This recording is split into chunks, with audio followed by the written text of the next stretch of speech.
We're with Mary Najimy, who is from the Massachusetts Teachers Association. I just want to pick up on the conversation where we left it off. Are you saying, in other words, that you would rather students, you want to delay the start of school for students? Is that what you're saying?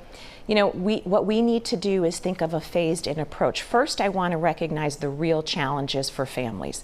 Whether they are parents who are essential workers, they have been challenged by not having childcare when they have to work, or parents who have the privilege of working at home, they have been challenged by also trying to manage their children's education.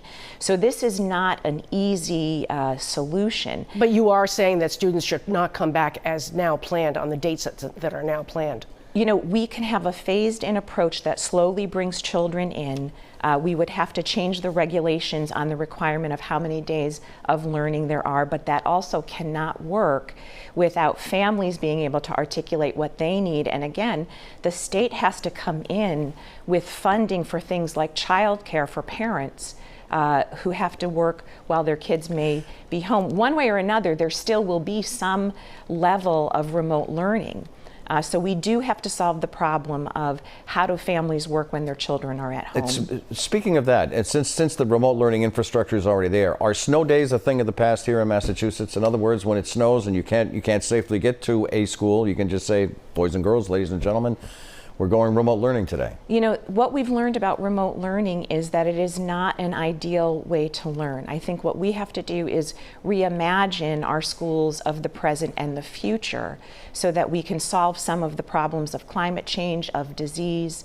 Now is the time to really think outside of the box and be creative and actually bring schools back to a vision of what they were designed to be. MCAS has been suspended for a year. Should it be permanently eliminated?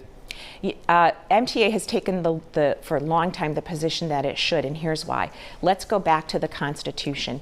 In Massachusetts, the Constitution defines the purpose of education as preparing citizens to protect rights and liberties. MCAS has narrowed the curriculum and takes us off that message or mission. We also know that MCAS is really just an indication of your socioeconomic status and your racial identity. And MCAS does not allow for a curriculum that's rooted in anti-racism, anti-bias, which the Black Lives Matter movement is calling for now. So it's not a COVID thing. It should be eliminated anyway, regardless of the COVID. It is both. Right. Okay. It should be eliminated. Okay. And when you think about what we can practically cover, the most important things we have to tend to in the first 6 weeks of school is the wellness of all of our students. If we're not going to have full days, or if we're going to be some learning at home, we can't possibly get through the curriculum. If we have to stop and wash hands several times a day, you can't get through the curriculum. So it's not even practical to have MCAS, regardless of all of the problems that MCAS created prior. Which sort of leads us to our next question. With protests calling for the defunding of police budgets, there's also been calls to take police officers out of the schools. Is this a good idea? So you can't talk about this without actually understanding the historic role of police in society and in schools, and structural racism. We have to look at all of the pieces. When schools are disinvested in, they do not have the resources to meet the wellness of our students.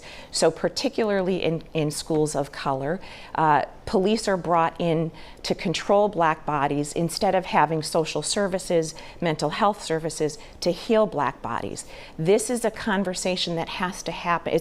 The conversation about police in America is happening, and we have to have it by re-examining what students need and what are the resources, and reimagining how we meet those needs beyond just having police in schools. So you're saying, in other words, that you would prefer the police be removed from the schools and you find other programs and other ways of dealing with issues that exist? You know, it's an emotionally charged conversation, but what it takes is community by community examining the roles of police in schools and rethinking, and it requires the state to re-examine and rethink how we resource schools so that we can really tend to the wellness, to deal with gang prevention instead of gang intervention, to deal with mental health and social service supports instead of having student behavior criminalized. And a real problem with police in black schools is that they racially profile our black students and put them into, crime databases and gang databases. That's not the mission of public education. It has to be rethought. It's our thanks this morning to our guest, Massachusetts Teachers Association President Mary Najimy. Thank you for joining us. The Sunday Roundtable is next. Governor Baker pushing ahead with phase 3 of the state's reopening as a handful of other states are pressing the pause button. Is Massachusetts moving too quickly? OTR continues.